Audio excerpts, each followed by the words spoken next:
We're live. You're on the air with Joe Leonardo and my good friend Alexander Turbin. We're the comic book guys from coast to coast. And today we're looking at some classic sword and sorcery stuff. We're going to be checking out the classic sword and sorcery fictional character created by the beloved English author Michael Moorcock, creator of so many fantastic worlds, so many fantastic characters, but of all of them, the one he's most well known for is Elric of Melnibone. What's going on, Alex? I've been saying, you told me that it was Elric of melnebone. I'm gonna have to really cross-reference my saying that, because my whole life I've been saying melonbone. Well, you have to see it's like it's Melnib, so it'd be Mel, melnibone. right? So, but it's not. It's melnebe. Mel It's melnibone, is how you actually say it. Melnibone. melnebone, because Yeah, there's a little thing above the e, so um that makes it accented, right? I B guess. Yeah, the melbib umlaut or whatever, yeah. melbibin. Melnibone. All right, so I'm So going it's to not say this a bunch. melnibone. I'm going to Yeah. say this a bunch while we're saying it, so you just correct me every time, okay? It's funny because like when I was a kid, I always called him Elric of Melnbone or Yeah, that's what I said. Melonbone, Melonbone. Yeah, yeah. Melonbone. Yeah, I think So I use that is one a lot too. did Michael Moorcock do Fafnir and the Grey Mouser? No, that's somebody totally different. Okay, Yeah. all right. I thought Isn't that it was the same. Fafard? I thought it was Fafard. Oh yeah, yeah. All Fafard and the right. Grey Mouser. Yeah. Yeah, yeah, yeah. I think I read one of those books. But anyway, so I've got P. Craig Russell, which is probably, when you say he's the best known artist of all of the artists that have done the Elric stuff. Well, I don't know if that's true, man. I mean, the Elric goes way back, and I always hear people talk a lot about.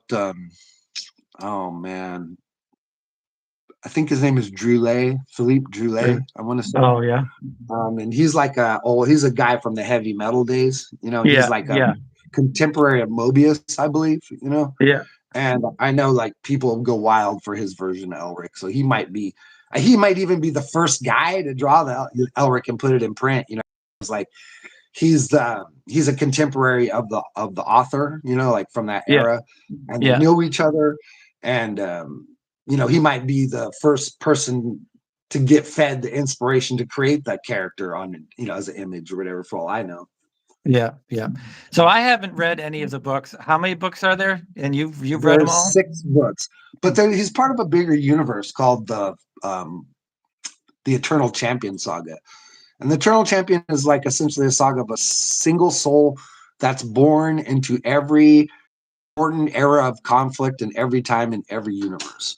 So he's the same soul born in all these different iterations of himself, and he's constantly Oh, born into a world of conflict where his soul will be the key in solving the great intergalactic conflict that's taking place.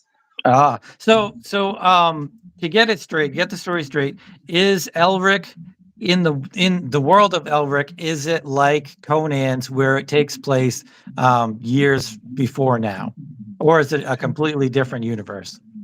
Real quickly, just want to say hi to Brian, the creator of Brat Girl, and thanks for coming by and checking us out. We're always super stoked to see you, Byron. It's really nice to have you here. Yeah, I want to Thanks. say Elric is in that vein for sure. So He's so kind of it's like years before now. well, it's in a fictional time, just like Conan takes place in a time before time. Elric Right, also right, takes place in a time before time. right, right. But But yeah, he's a contemporary to Elric. Hyboria takes place, Atlantis, like, so it's on Earth, Yeah, it's so is and yeah, the so is same this. thing. It's Okay, here on Earth, and they will like see like Elric is a race of men that existed before men existed, and Elric's right, race is evolved from demons. right. Like they existed at a very pivotal place in the universe. This part of Earth where these demons were inhabiting, and a big congression of like the gods of time and space came down and had a big meeting. It was like the good guys and the bad guys came down to a neutral place and had a meeting. This neutral place happened to be this primitive city that was being occupied by these like devil creatures or whatever. So they made a bargain with these things to give them tons of power, make them very powerful. And that's how the melnebonians are created. And that's why they're such powerful magicians and sorcerers or whatever, Okay. and why they essentially conquered the entire world. Like, Right. like men are still animals when Melnibone conquers the earth, and then they watch men go from being like sub-ape creatures like Necron's dogs to being fully evolved humans with cities of their own. Like originally they enslaved the entire world, but over a period of like 1,000 centuries, their power wanes back until they're essentially just powerful on one island left. Even though they used to conquer the entire world, they've gotten weak, their blood has gotten thin. Oops, I'm sorry. It's a metaphor for England and England's power. Oh, yeah. Okay. And Melnibone is England, the great island or whatever. Okay. And just like England used to rule the world and didn't, Melnibone used to rule the world and didn't. Right. All right. So will you crack your book open? Because I want to see something real quick. For sure. Before I do that, I just wanted to take a quick chance or quick moment to show some of these other like amazing artists that I've worked on Elric. Here we have this is another P. Craig Russell, which is what you're featuring on your side. He is the consummate Elric artist from our era, we'll say, right? And probably the most well-known guy who worked on him, in those early stuff. Well, this is from the 70s, right? Yeah. His stuff, like the Elric stuff, goes all the way back to EC Comics, and then EC was the first to do the initial run of the first story. They lost the rights, and then First picked it up, and then since then it's changed hands a few times. But this is another fantastic looking Elric created by also from First, and this is by Michael T. Gilbert. P. Craig Russell was still working on him at this point. I think he was inking some of this stuff, but that's a gorgeous Elric by Michael T. Gilbert. I love this shot right here. Stormbringer just looking classic and beautiful. The White Wolf. Well, that's what I was really going to talk about. Is the Stormbringer is the same in all of these comic books, right? The way it looked. Yeah. Well, I want to say they try to keep the idea unified. They did, Here's a nice painted cover by Mary Mitchell. This long hilt thing and the runes. Yeah, I mean, I assume that's quite a thing in the books. Them describing they definitely keep it like that. But in the newer ones, they're not like. And then I just wanted to take a quick moment to and we'll look at all those Elrics. And then here's a couple of the other characters that are part of the Eternal Champion. And this is Corum. These are early. This is another version of the Elric character born into a different soul, leading a different set of conflicts. This character also has 6 books dedicated to his idea. This is beautiful Michael Mignola cover from 1986. This is actually the first place I ever saw Mike Mignola. Yeah. And then this is another one of the characters, Hawk Moon. So has there ever been a modern Elric? Like an Elric in a modern era? Yeah. Since he's reincarnated. No. He's never been rewritten into too many extra things. And anytime he does rewrite him, it's usually within the constraints of those 6 books. You know what I mean? Like it's an era, it's in between a book or something like that. Because he has added a few things over the years, but it's always within the constraints of those original 6 books. But this is Jewel in the Skull, and this is another iteration of the Eternal Champion. And this is a beautiful Raphael Canyon, and he got real well known doing Conan, Savage Sword of Conan, the magazine back in the 80s. He's a really classic guy. But see, like, and sadly, I don't think we get to Stormbringer in this iteration. Now I have the other ones too. Like I have all the ones that they've done so far. They do definitely. Stormbringer does appear. Because he does a different Stormbringer altogether, His Stormbringer is it sort of looks like a black devil kind of thing. Watch, hold on, I'll grab it. Give me a second. Yeah, that book is really pretty though. That definitely does look European inspired. But you can see the differences definitely. Like and it seems like Elric has always been very like stylized. Like it hasn't really like you think of Conan and you think of kind of harsh inking and a harsh world and stuff, but this is so designy. And I feel like all of Elric's books have been super strong design inspired and working on that kind of stuff instead of the painted covers of Conan and stuff like that. So it's interesting to see how these are two sword and sorcery type characters, but there are differences. There are definitely strong differences between them. But see, the thing that wields them both together is that they're incredibly vividly written. You know what I mean? Like Yeah. just like Conan, Elric is written in an incredibly vivid way. So like it just springs to life in your mind, and you end up with getting these fantastic, just like Conan, you get these fantastic iterations just full of people's imagination just getting unleashed.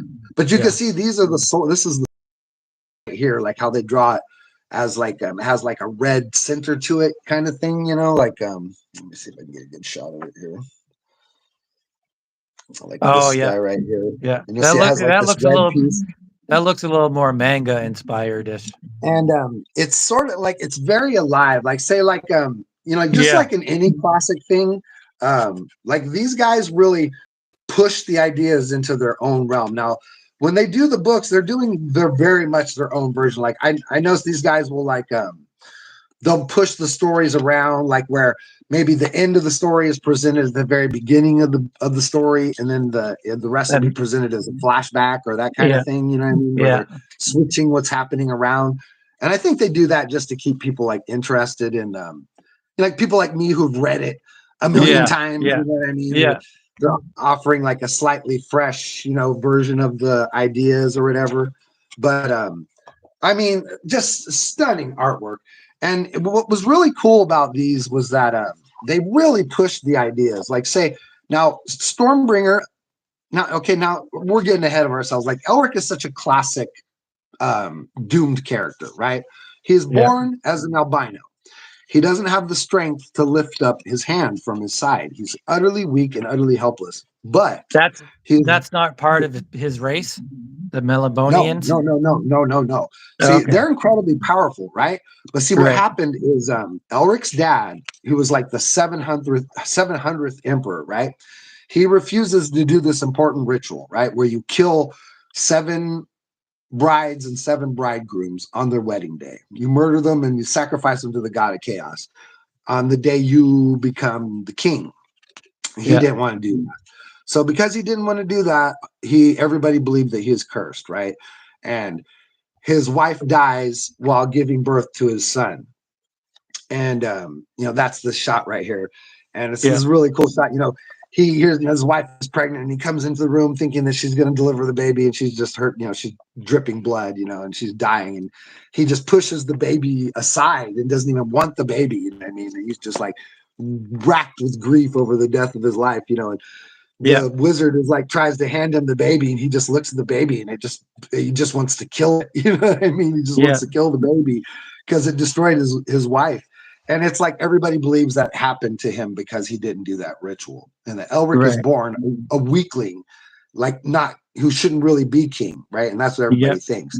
But he's the most powerful sorcerer they've made in 10,000 years as well. So like even when he's a baby, he's already doing like incredibly powerful magic. And everybody believes that he could bring them back to their level of original power, but he won't.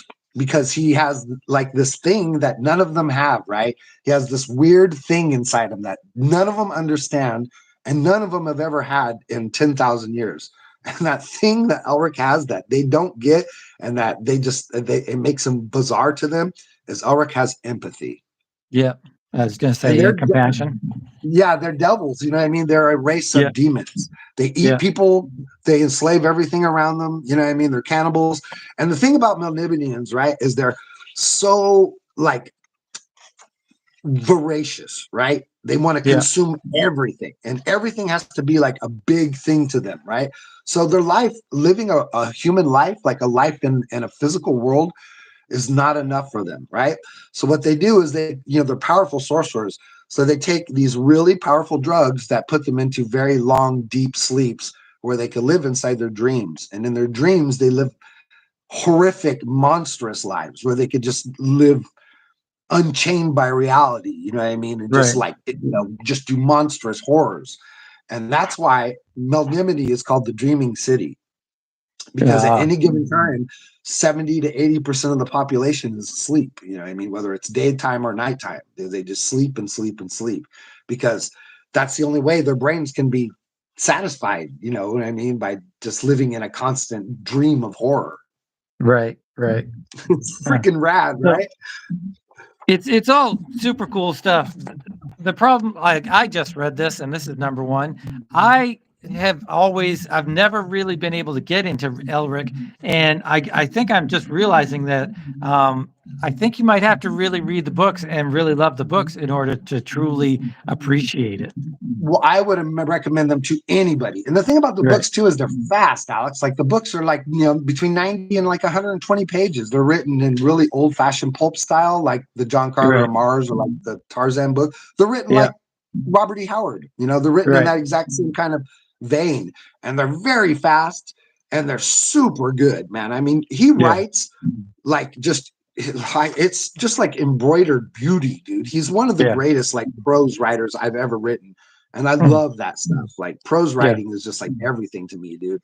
And his is so gorgeous. I mean, yeah, you'll just hear people like gush over Michael Moorcock's writing and his Right. ability Right. to deliver information in a really fast, meaningful way. Like he's just like he'll just get the story to you right to the heart, and he'll go fast, and it'll be like so quick. It's like the best movie. You know what I mean? It's like sitting through the Yeah. best movie, but better because you're making it in your head as you're like being read it or whatever.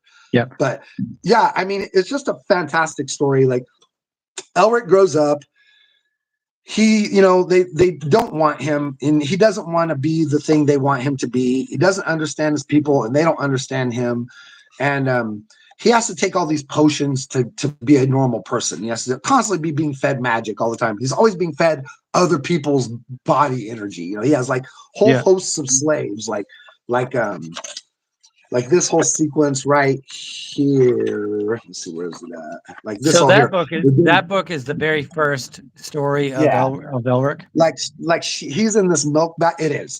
This is the Yeah. whole origin. He's in this milk bath, and this is his cousin Simrel, who is his lover, and she is feeding him through spells the life force of all these slaves. These slaves that are all standing outside the pool are all going to give their life energy to him, so he can live for another week or whatever. And he has to do this every single week. He has to eat these 5 or 6 people just to live.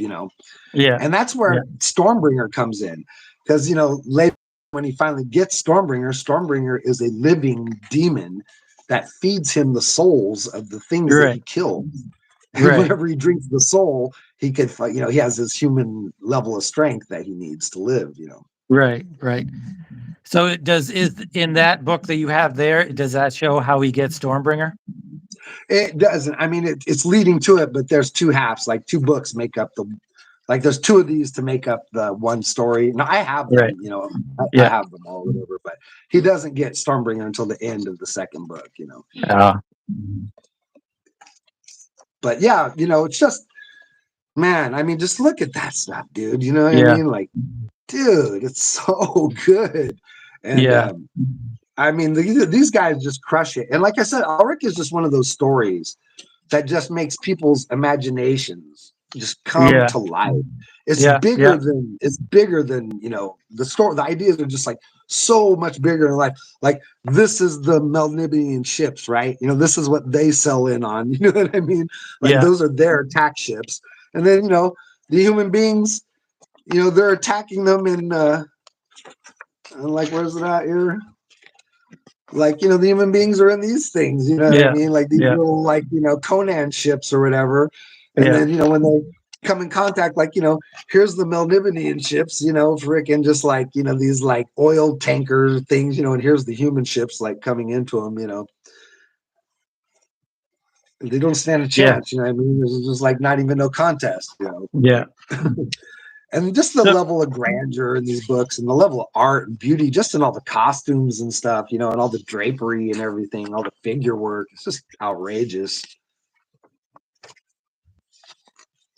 there's a lot of lore I think you need to either know or absorb compared to like a Conan. Yeah, because here's the thing, like Conan is a series of short stories presented, like, and Robert E. Howard always talked about how Conan was like sort of like the stories are presented to you like you're listening to a guy in a pub Yeah, about his yeah, adventures. I mean, like one day he's telling you about back when he was a teenage kid and something happened, and the next day he's telling you about something that happened like 2 years ago in his life or whatever. You know what right, I mean? And right. he's different age groups and all these different stories. Sometimes he's very young, sometimes he's a way older guy, sometimes he's a dude in the middle of his life or whatever. And you don't give any context between these things. You're not supposed to get any. You know what I mean? Conan Yeah, just having adventures. Or one day he's raiding a vault of an ancient city. The next day he's a guy on a pirate ship, freaking right, collecting right. treasure from, you know what I mean? And it's all over the place. But Elric is telling a story from beginning to end of a Yeah, guy's life. yeah, You know what I mean? It tells the yeah, whole story. It tells right yeah, up to the end when you're like, Elric ends like with the end of his universe. You know what I mean? Like in the end of yeah, Elric, he dies for this great struggle. And this is the same in every Eternal Champion book, right? So the Eternal Champion is 4 books called Hawk Moon, Erkos, Corum, and Elric. And each one of those characters, it's really amazing too, because like they come together at different points in the stories, right? So like say in an Elric story, like say in the second book, he meets Hawk Moon and Corum, right? And yeah, he'll meet them for the first time he's ever met them. And he'll be like, "Oh, I don't know you guys." And they'll meet him and they'll be like, "Oh no, we know each other. Like I've had like 5 adventures with you." But he won't know that, right? Because he hasn't had right, those adventures yet. You know what I mean? Those adventures will right. happen for him later on. Like Huh, it'll be like 2 adventures later, right? And then he'll meet Hawkmoon, and Hawkmoon will be like, "I don't know you. I've never met you before." And Elric will be like, "No, no, we had like 2 other adventures. Don't you remember?" You know what I mean? huh, Because they're happening at different times in their lives. right. Like because when they meet together, they're usually in a dimension between their worlds, right? It'll be like Elric travels to a dimension to fight a wizard, and the Hawkmoon happens to be in that dimension too, and they meet each other. And what'll happen is they'll become this thing called the 2 who are one, or the 3 who are one, or the 4 who are one, and they have this ability to transform into like a literal multi-headed, multi-handed version of themselves. You know what I mean? Like a Huh, 6-armed Shiva or yeah, whatever. You know what I mean? And then they can fight like that, and they're like they're like cosmic gods at that point. You know what I mean? And if you get all 4 of them together, they could kill Cthulhu. right, right. And there's literally a story where they do. There's literally a story where they kill a giant tentacled like god wizard that's come to their universe to drink it completely dry, and all 4 of Yeah, them have to get together to destroy it. that's cool. That's cool. It really is. It's so So epic, dude. Like, when were the books first written? Do you know? the books were written in the 1960s. 60s. Yeah, they were all. I want to say they're done by 66. I think he's written all this stuff, but he just keeps going on and on and on, and just Yeah, adding more and more stuff to it. I know there's quite a bit more to the Eternal Champion saga now than just those original 4 books that he wrote. yeah. And yeah, he's still writing to this day, and I know he still continues to Wait, he's be still alive? incredible. Yeah, he's still alive and still writing novels. Yeah. He must be in his 90s.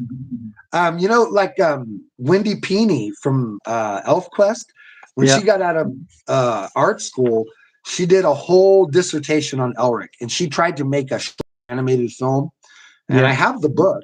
Do you want to see the book? Like, I could probably bust it out if you give me a second. Like, Well, but why don't you just show more of that Elric? I was gonna say, like, it's really gorgeous stuff. But Yeah. she talks about meeting Michael Moorcock, and Oh yeah. she was like, "Oh, I was so excited to meet him," and she was like, "And I was so excited for him to see all my stuff." But Wendy Peeney's version of Elric, right? It looks a lot like a Walt Disney film. Like she Yeah. draws it like it's Elric, right? But it also looks like it's like if Elric was taking place in like the Sleeping Beauty universe, kind Yeah. of. You know Yeah. what I Yeah. mean? And I'll, Yeah. I'll Well, show it in one of our things in the yeah. future. I just don't have it right next to me, but it's Yeah. really cool looking stuff. Like it's beautiful, right? But Yeah. Michael Moorcock didn't like it. She said she was super bummed out because he said he looked at it and he was like, "Oh, you over romanticize everything." He's like, He's like, it's not like you're seeing it in your head. He's like, it's way darker than this. He's like, this is too much of like Russian ballet or whatever. You know, he's Yeah. talking about the way Yeah. he imagines it or whatever. But what she took away, what she, you know, when she talks about it, she goes, but the really weird thing was, she goes, is how much it was just like me, Elric. She goes, like Michael Moorcock was just like Elric, like, you know, and Elric he's a bad mood guy. He's a I Yeah. don't ever smile guy. He's a I'm always like, you know, a little depressed and always a little bit, you know, like struggling with what's happening around me guy. You know what I mean?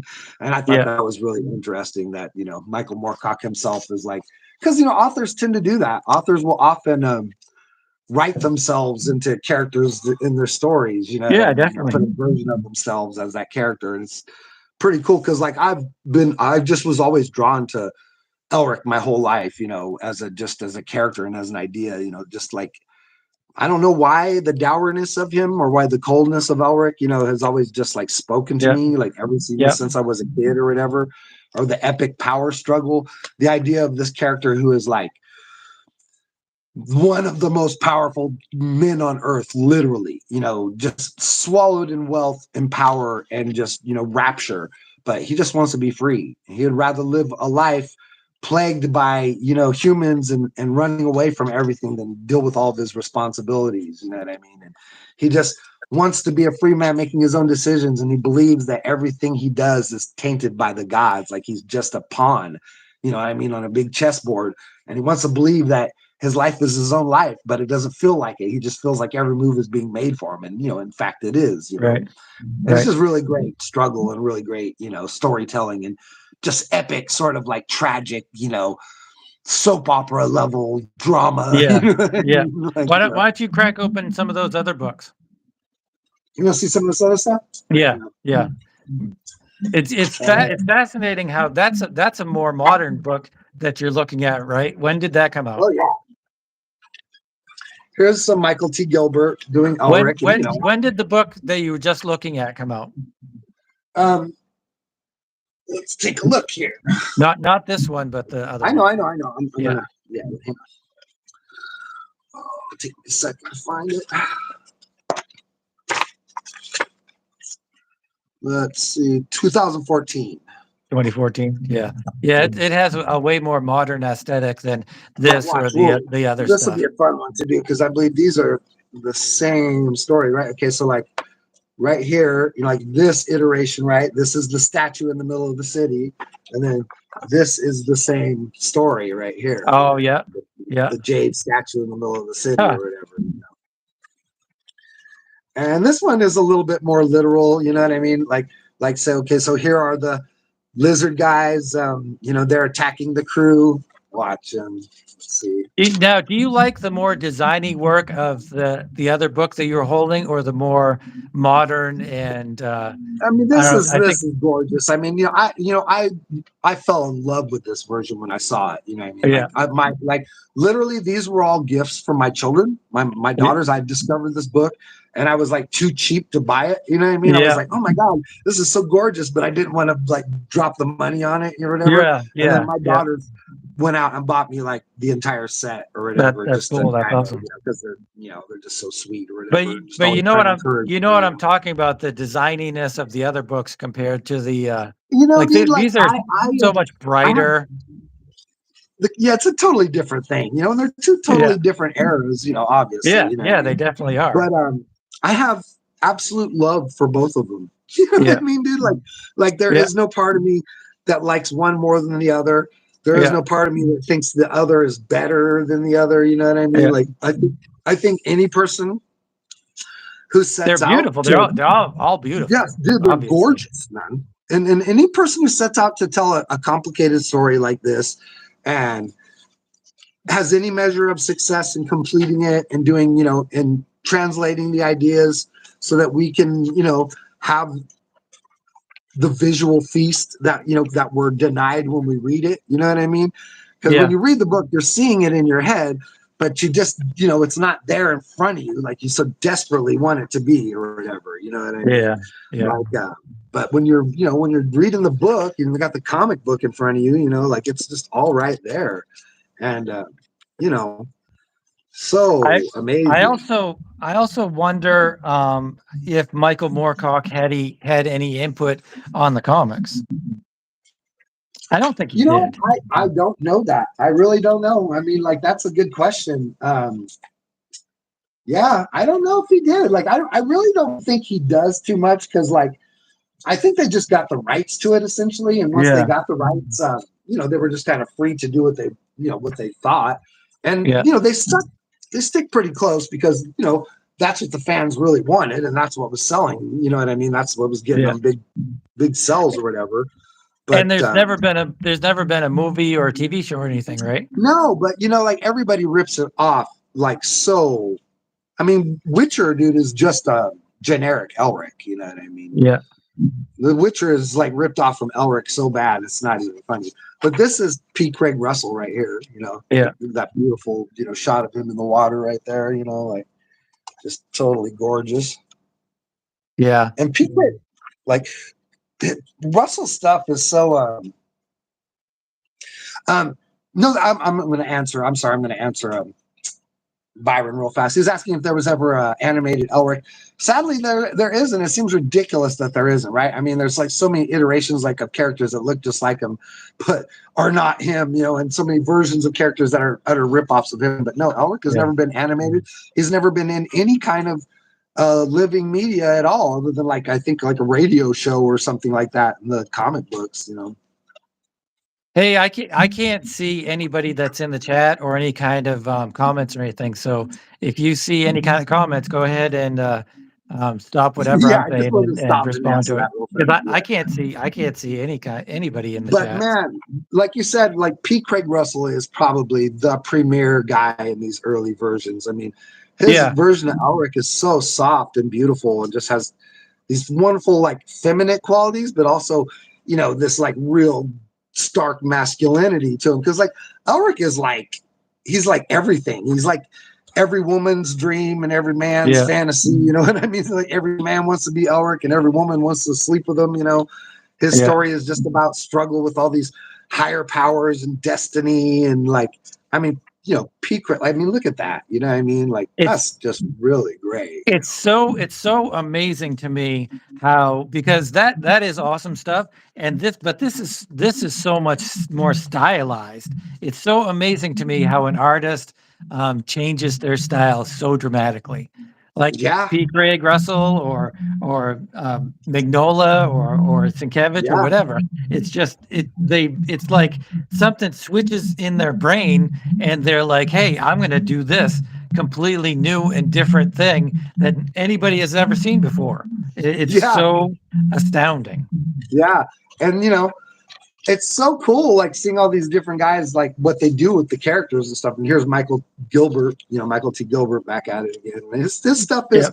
very similar to P. Craig Russell. It's a little bit more geometric, you know what I mean? Like, Yeah. whereas Russell's stuff feels a little bit more rounded.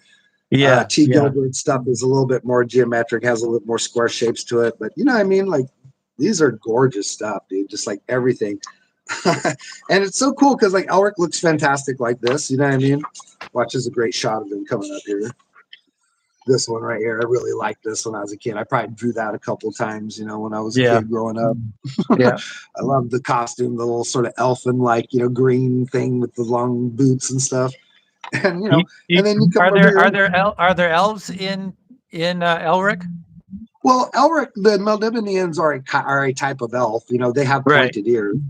Right. I But think they have are they there have other long. races? Are there like There orcs and are stuff other like that? races, but see now, like say in Quorum, there's a handful of other races, like in Lord of the Rings or whatever. There's like Yeah. the Mabden and the freaking Dagran and then Quorum's people who they have a name, but they're not coming to me. But they're like several iterations of evolutionary. You know what I mean? Like from like a subhuman to a higher elf type of character, or whatever. I guess is how you would look at it. You know what I mean? Yeah. But in Elric, there isn't. There's just men. There's gods and demons and monsters and Right. stuff like Right. that. And then the Melniboneans, which are not really men, they are like evolved from like a devil that became a man or whatever. Right. Yeah. Right. But yeah, man, Elric and Melnibone, just, I mean, one of my all time just great Yeah. passion. I have to say, Yeah. you know, I mean, it's absolutely one of my all-time great passions for a character. Like I've just, you know what I loved about this one too was like, okay, like say like in the original, in the novels, which are fantastic, obviously, Stormbringer is alive in a lot of ways. And what it does is it will do things Elric doesn't want it to do. Like every once in a while, it'll kill somebody like he Yeah. doesn't want dead. You know what I mean? Like he'll just be like standing there and all of a sudden the sword will just come to life in his hand and just, wah, you know, kill someone. And everyone will think like, oh, like you did that. You know what I mean? And he's like, no, I didn't do that. Like that's the sword, you know? Doesn't And he? Doesn't he throw it over a boat? Doesn't he try to get rid of it? that scene is literally in this thing right here, like where he, Uh, where he, you know, he's just betrayed all of his kinsmen in this war or whatever, and that's it right there. Like he's throwing the sword into the sea. Let me get a little yeah. bit lower in, and you can But see then it he's like comes tossing the back to him sword or into something. the sea. Yeah, and it just doesn't. In the book, it doesn't sink. In the book, it sticks into the water like a stone or whatever and floats Oh, there. all right. But in Yeah. this version, which is they're approaching it more like a movie or something, right? Where they change Yeah. little details. It's like he throws it in the ocean, right? And he thinks, oh, I'm free of it. And he's like, he gets in this boat. But if you're looking, see, like the sword is looking at him from the water Yeah. right here. You know what I Yeah. mean? It's like you're seeing it from the sword's point of view, right? And then he's looking at the sword. And if you look in this little piece right here, which probably no one can see in here, there's this little black woman shape right there. You know what I mean? And that's like the sword looking at him from the water. And then he's like, oh, I think I'm finally free of it. And he lays down, you know, in this boat. And as the camera pulls up, we see this massive red glow, you know, in the ocean beneath him, you know, he doesn't realize is there, you know, and Yeah. that's like Stormbringer, like refusing to let him go. And then we pull even further back, we see the, you know, the glow is encompassing all around him, right? And Yeah. it's like he thinks he's gotten rid of the sword, but we look in the boat and the sword is there with him. You know what I mean? Right. Like this Right. is So Stormbringer right here. it's kind of Excalibur-ish, only demonic. Like in this iteration, like Stormbringer talks to him, and that's Yeah. not ever in the books, right? Like Stormbringer doesn't Oh, have a voice in the books, right? yeah. But in this one, like he'll actually be like out in the woods, and he'll be like, "You're hungry, Elric. You need to eat." You know what I mean? And he'll be like, "You know, we're not going to do that again." Like, you know what I mean? Right. Like he'll talk to it. And the other thing that was cool about this too, that they kind of did themselves, which was a little different than the actual novels, but is still there and is still right and is still perfect, right? Is like the god that Elric worships and that gives him all this power is the High King of Chaos, right? He is called the Knight of Ten Swords. And let's see, he appears right here in the very last page. You know, Elric has finally got him to come down to earth and, you know, address him, right? And he appears as this Yeah. beautiful little boy, right? And here are the 10 swords floating behind him.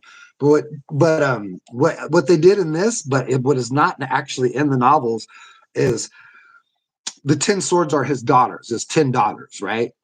Oh, yeah. And like and in the book, you know, he's like, oh, you know, I'll give you, you know, I'm going to give you one of, you know, I'll let you know how to find one of these swords, right? One of these swords is Stormbringer, right?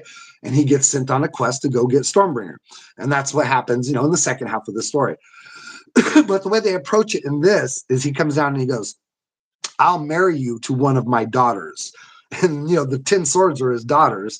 And he Right. marries Elric to the most powerful one, but he has to become worthy of her by going on this quest or whatever, you know, to earn her or whatever. And Yeah. that's, you know, how he gets binded to Stormbringer in these books, you know, in these comics or whatever. And it's really cool, you know, like it's a very interesting modern idea, you know, to think that like, you know, you know, to sort of bind the two ideas of him being the Knight of 10 Swords and then him sending Elric to get Stormbringer, which is like the power swords of his ancient ancestors, like the ancient kings of Right. melnebone wielded those swords.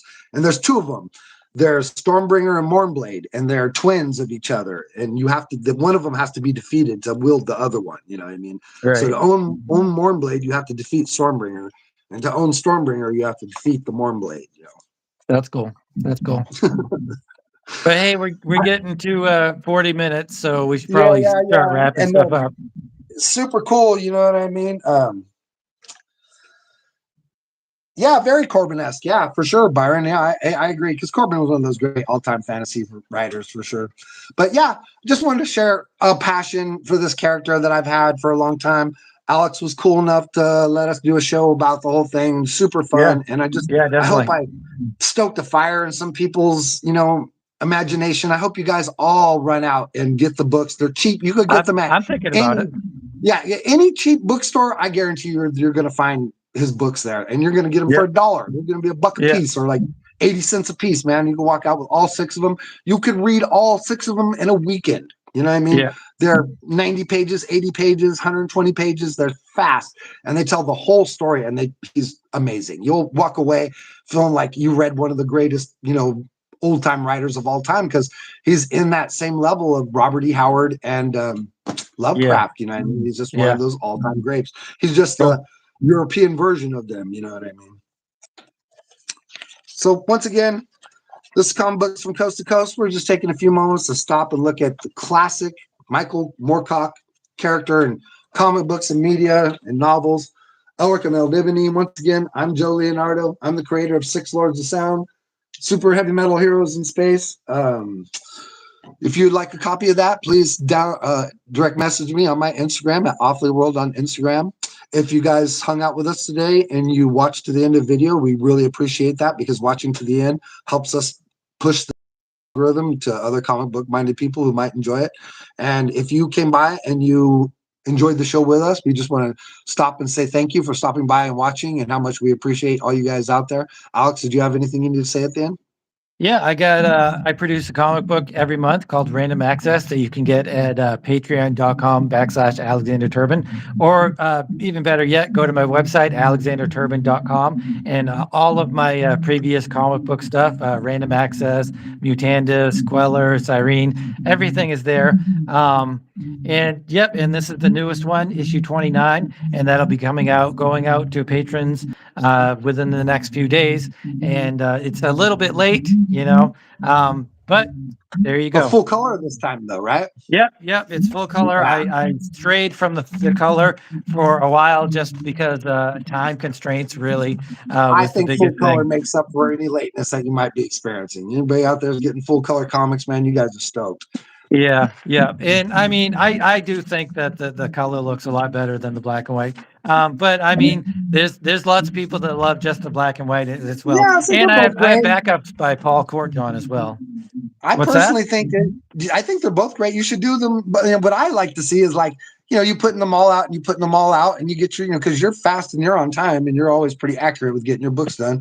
And then maybe at the end, after you have 4 or 5 done, color them up and put them all into a color piece together, to where, like, if people want to get them collected and all in color, maybe pay a little bit extra, but Yeah, you have yeah. the The ability to get problem them. is I can't do that mentally. I just can't do it. Like coloring is my least favorite part of the project. Well, Oh lettering no. really is, but coloring is the least most tedious, arduous of the tasks. So I really have to, if I'm going to color, I have to do it right then and there, or it just might not get done. You lose the passion.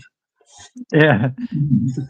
Well, Well, once I have the story done, I want to move on to the next story. Is the kind I of know I'm thing. always talking about that with you, Alex. I got to Yeah. always keep you wrangled, man. You're just like Yeah. always moving Yeah. on, and this is the next thing.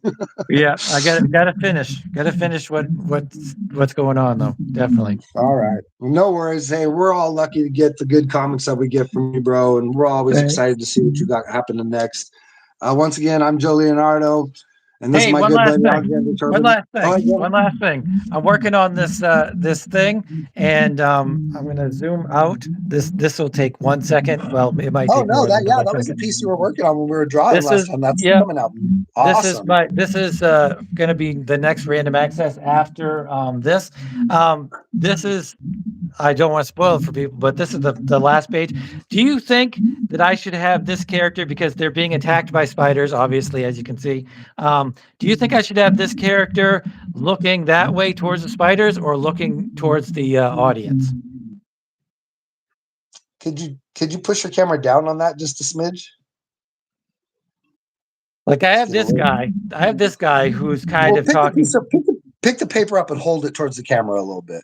All right.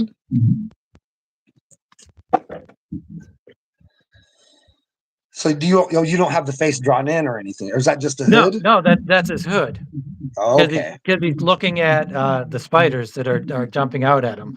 Do you think I should? Yeah. I think it's pretty good like it is, but if I was going to do anything, I would just have the face turned right and turned up. You know what I mean? Like a little bit more or something. Like just like looking at the So you spider. do think I should have this facing the audience?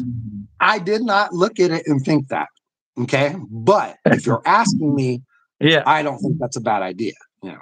yeah, Because I mean, yeah. it gives you a slight more level of engagement with the image to see the face than the back of the head. Right. Yeah. Yeah. I know that Marvel always had this thing, especially with covers, where you were not allowed to show the back of the main characters' heads. Like all of the old Marvel covers, all of the characters facing you, and then you might see the back of the bad guys' heads or whatever. That's funny because like I drew the back of the doctor's head in this piece because I was like the Doctor Entropy guy over here, and then I had the this guy coming in. And I was like, I got to get the doctor in there somewhere, but I couldn't figure out any way but to do the back of her head. You know what I mean? So Right. Right. Right. So I was just wondering what you thought of it. I don't think there's anything wrong with it, but like I think you're probably right. Image would probably benefit from having the side of the Yeah. feature just because it adds to the drama to see the Yeah. expression on the face, the mouth open and the eyes wide or whatever, like Yeah. Yeah. Yeah. Okay. but Cool. that's a rad picture, dude. You've been crushing it Thank lately you. too, man. I was really Thank you. liking that shot you have of them jumping out the window for Crom or whatever. That's freaking Yeah. awesome. Yeah. I'm so like I want to get that done, but at the same time, I've got the entry fee thing, I've got the random access thing, so I can really only do the 4 pages for Chrome, and that's where I have to leave it. And like I went to that's the fourth page, and I have the first page done, which is the castle up in the mountains, and then I have the Mm-hmm. second page where they're talking about what they're doing, and then the third page I haven't even drawn yet, but I know that they're going to be preparing, wrapping Right. ropes around themselves and stuff. And then the fourth page is them jumping out to do their thing. So It's all looking great though, man. I mean, thanks. I'm doing like I think 7 pages for Crom, but I already have the first 5 done. I just have to knock the last 2 out. And Yeah. that'll be Yeah. it'll go down easy. I'm just in the middle of Thank. like crunching all the superhero stuff we're doing right now, and Yeah. some of it is so complex, like this freaking like all this stuff right here, like doing all that techno stuff in the background right now is like look Yeah. just in this little piece right here. There's probably about 6 hours of inking. That's crazy. Those pipes look good. They're crazy. Yeah, it's going to get more and more gnarly as it goes back to the pinpoint. You know what I mean? Like it'll Yeah. look really great when it's done. Cool. No fun to do though. You know what I mean? Like, I wish I could just draw them and go on because like I'd be halfway done with the book if I could just keep drawing. But you got to always stop and ink. And inking takes Yeah, forever. I know. All right, cool. But it's 47 minutes and we gotta call it. We're out. We're out. We're out. You guys. Sorry we took so long. Comic books from coast to coast. West Coast Joe and East Coast Alex. I'm Joe Leonardo. And I'm Alexander Turbin. Tell them what you tell them at the end of all of our shows, Alex. Thanks for watching, and if you're new to the channel, consider subscribing, hitting the notification bell, and all that cool fun stuff. And also, keep on creating.